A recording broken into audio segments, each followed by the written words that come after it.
From the American heartland, the first woman to represent Iowa in the U.S. Senate. In Virginia, a race still not over thanks to a shocking run for power.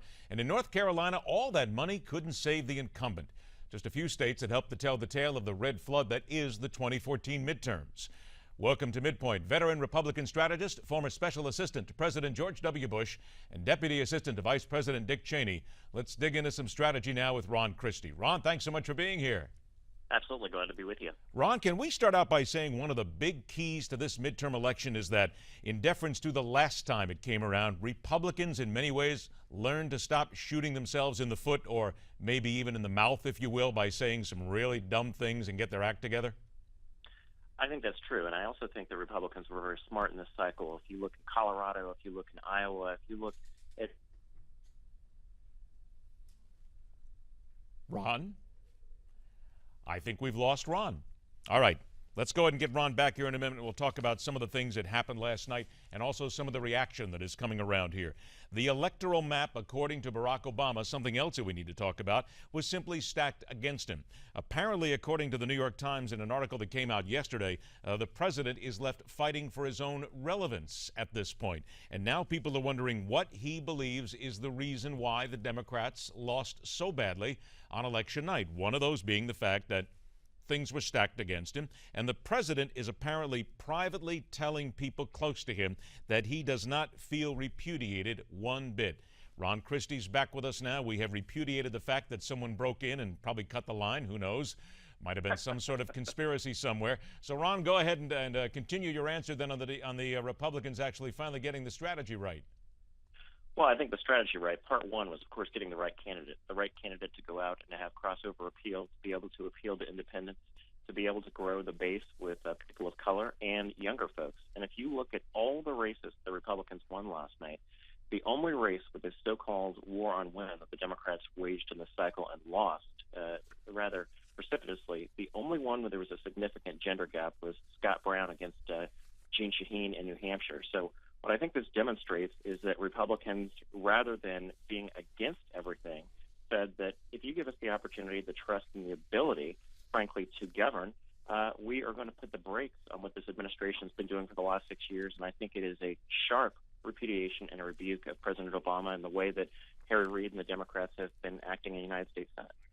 All right, so is the president then basically making brave statements, or is he clueless in many ways when he says, and I mentioned this a couple of moments ago while you were gone, where the New York Times says that the president privately does not feel that this is a judgment on him, and according to an aide that's quoted in the Times, he doesn't feel repudiated. All right, so which side does he fall on here, Ron?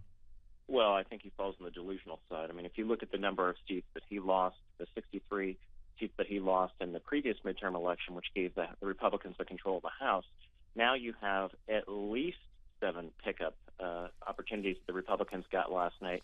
We still have a few that are too close to calling the United States Senate. His entire agenda, his entire ability to ram through legislation is over. And if he has anybody to be angry with or anything to be upset about, he needs to look in the mirror and recognize that the American people have listened to what he has promised. The American people have looked at what Senator Harry Reid has done in running the United States Senate. They've said, enough is enough. We need to put the brakes on this. About 90 seconds left then. Let's look ahead to 2016. Is it not fair to say that the Republicans got it right this time, but they have to continue getting it right? Because there is a line of thinking. The Democrats are sitting back and going, okay, you'll get 2 years. You'll mess it up somehow. We come right in 2016, and people will want to come right back to us all over again because the Republicans can't seem to get their act together. They've got to get it right in 2 years.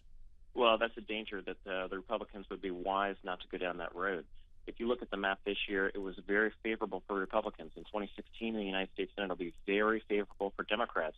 So the presumptive incoming Senate Majority Leader, Mitch McConnell, needs to make sure that they can pass bills in the House, they can work on those bills in the Senate and send them to the president and say, Mr. President, it's your time now to decide to veto these, to accept these, and sign them into law.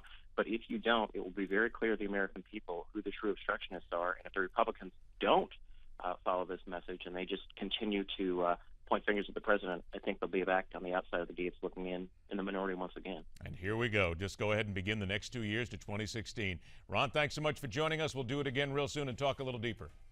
Always a pleasure. Thank you. All right, take care. Breaking back, the Democrats now have to figure out what really happened to the black vote in this midterm cycle. But is it possible it won't worry the left one bit when we talk about moving forward to 2016?